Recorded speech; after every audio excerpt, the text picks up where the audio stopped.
Senhor esteja convosco.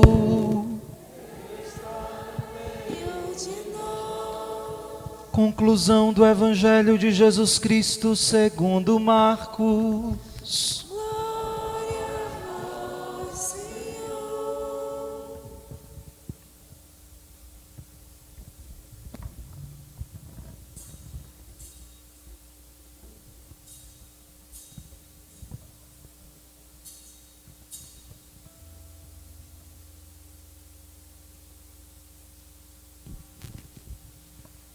Naquele tempo, Jesus se manifestou aos 11 discípulos e disse-lhes: Ide pelo mundo inteiro e anunciai o Evangelho a toda criatura.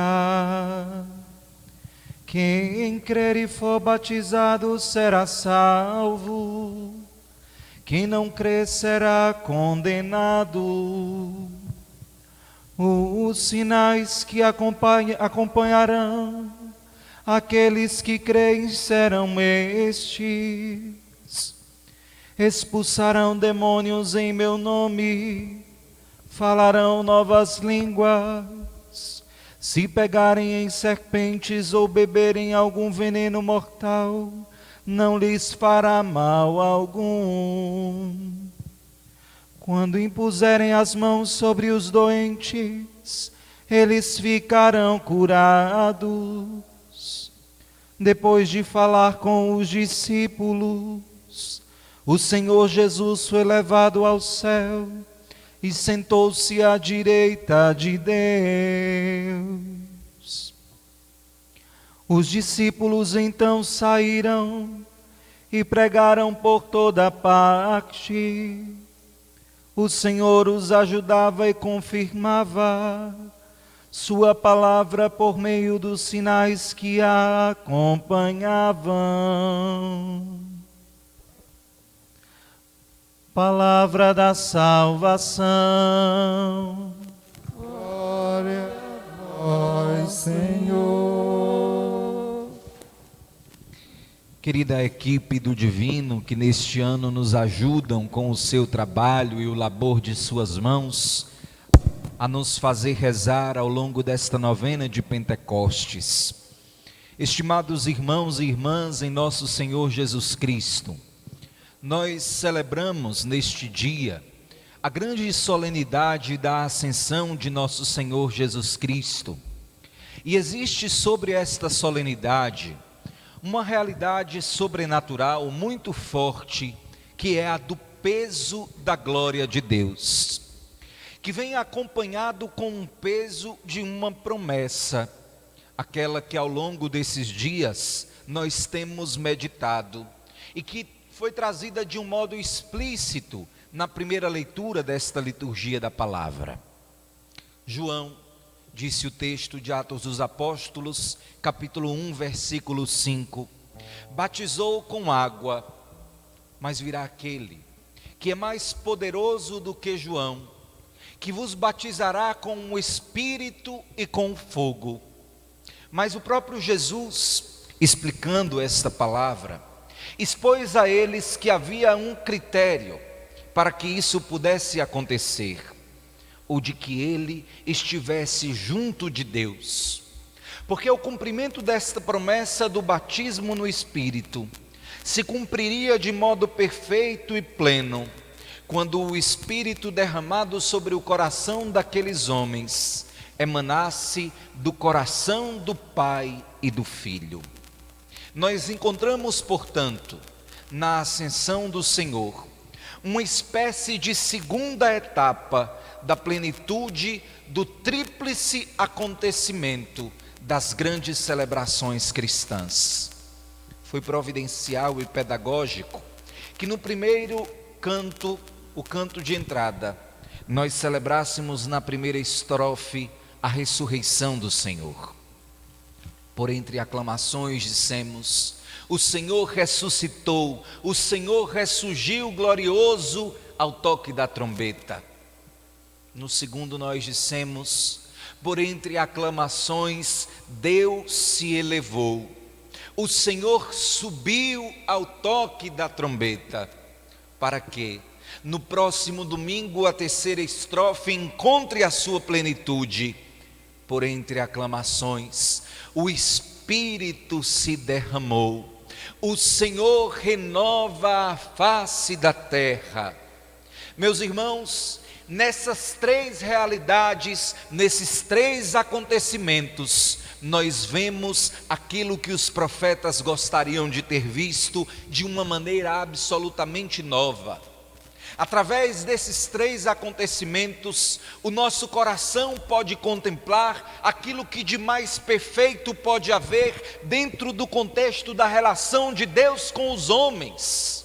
O Senhor encarnado não está mais sobre esta terra, mas existe um corpo humano e glorioso no reino dos céus.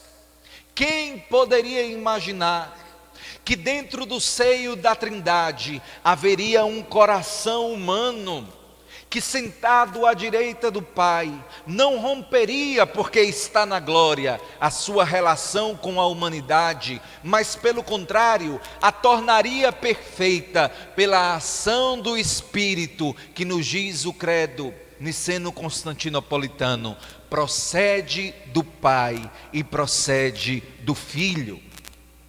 Eis, pois, a razão pela qual este domingo da Ascensão nos deve encher ainda mais o coração de expectativa acerca do cumprimento desta promessa de Deus, de que o Espírito seria derramado, e diz o Senhor as razões principais do derramamento do Espírito prometido e cujo critério era a ascensão do Senhor.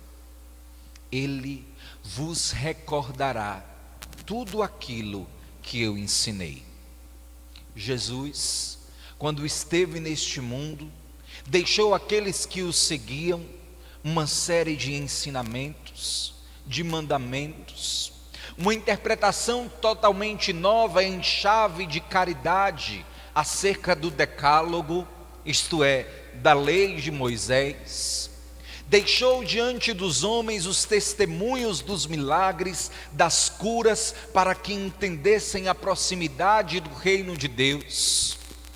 No entanto, o Senhor sabia que ao ser elevado para a glória dos céus, que ao subir aos céus, os homens corriam o risco de, como Israel, esquecerem as obras do Senhor. Repare, enquanto Moisés estava com o povo obedeceu a Deus. Moisés por um instante subiu ao monte para falar com o Senhor, para interceder pelo mesmo povo que caminhava rumo à terra prometida. E neste instante, que nem poderíamos chamar de dispersão, porque Moisés foi encontrar-se com o Senhor, o povo se perdeu. Colocou no lugar de Deus um bezerro de ouro e esqueceu tudo aquilo que vivia no Egito, no seu passado. Disseram até que tinham saudade de comer as cebolas do Egito, que eram oferecidas pelo faraó. E Jesus, no seu plano perfeitíssimo de amor, sabia que a sua ascensão aos céus poderia ser como a subida de Moisés ao monte, que nós, o novo Israel constituído por ele quando fundou a igreja em Mateus 16, poderíamos, como o primeiro, esquecer-se aquilo que ele disse, dos seus testemunhos. Sabia que é curta a memória do homem, sabia que poderíamos, de uma maneira totalmente tranquila, esquecermos que o Senhor ressuscitou, ascendeu aos céus e ofereceu aos homens mandamentos novos de amor, recriando pela ressurreição a sua vida. Então, que os discípulos, conscientes deste temor, sabendo que Jesus tinha razão a este respeito, se puseram a orar em Jerusalém logo após a ascensão, porque podiam experimentar também no seu coração que a ascensão de Jesus poderia significar o abandono do Senhor. Ora, Jesus chega a este mundo mexe, revira, acontece com as nossas vidas. Nós abandonamos tudo, passamos maus bocados na sexta-feira da paixão, depois o homem ressuscita, aparece glorioso para nós, então nosso coração retoma a esperança que havia perdido. É como se de fato tudo se fizesse novo. E agora, pensaram eles, nós estaremos de novo com o Senhor, caminhando pelos desertos, anunciando a chegada do reino de Deus. Jesus está conosco de novo. E de repente o Senhor sobe em glória. Meus irmãos, o que os discípulos possuíam para manter em seu coração viva a chama daquilo que ensinou Jesus, era apenas uma promessa. Eu vou enviar um paráclito, um defensor, um advogado. Eu vou enviar o meu Espírito e o Espírito do Pai sobre vós, e ele vô-lo recordará tudo aquilo que eu vos ensinei. Os discípulos tinham a opção de não acreditar em Jesus, assim como nós temos a opção de acreditar que o cristianismo é somente uma promessa. Há uma canção protestante que é de muito agrado da minha parte, que diz: eu não tenho nada além da promessa.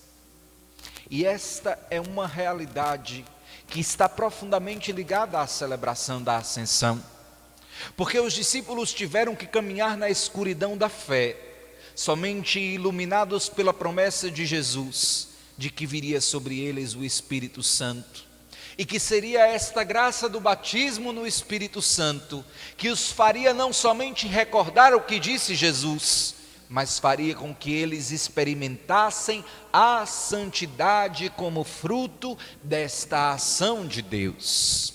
Meus irmãos, neste segundo dia do nosso itinerário rumo a Pentecostes, nós meditamos nesta solenidade da ascensão do Senhor, justamente este batismo no Espírito Santo como uma via eficaz de santidade, aquela que faz com que nós recordemos o tempo inteiro aquilo que nos ensinou Jesus. Ora, quem de nós em algum momento não fez como o primeiro Israel, traindo a Deus com o pecado, mas foi imediatamente despertado pelo Espírito Santo, de que não estávamos seguros no caminho que trilhávamos, e o nosso coração tomou-se de arrependimento? Quem de nós, em determinado momento, não disse a alguém uma palavra para ferir, mas foi provocado pela força do Espírito Santo, voltou atrás e pediu desculpas? Quem de nós, em algum momento, não pensou que Deus nos havia abandonado, e o Espírito faz arder o nosso coração para vivificar em nós aquela chama ardente da presença de Deus, despertando-nos para o fato de que o Senhor não abandona aqueles que lhe pertencem? Nestes processos, o Espírito vai nos batizando, o Espírito vai nos apresentando os ensinamentos de Jesus, o Espírito vai santificando a nossa história, através do reconhecimento daquilo que somos e da lembrança daquilo que devemos ser, santos e irrepreensíveis, porque o coração humano da Trindade envia sobre nós, procedendo do Pai e do Filho, o seu Espírito para a nossa santificação. Amém.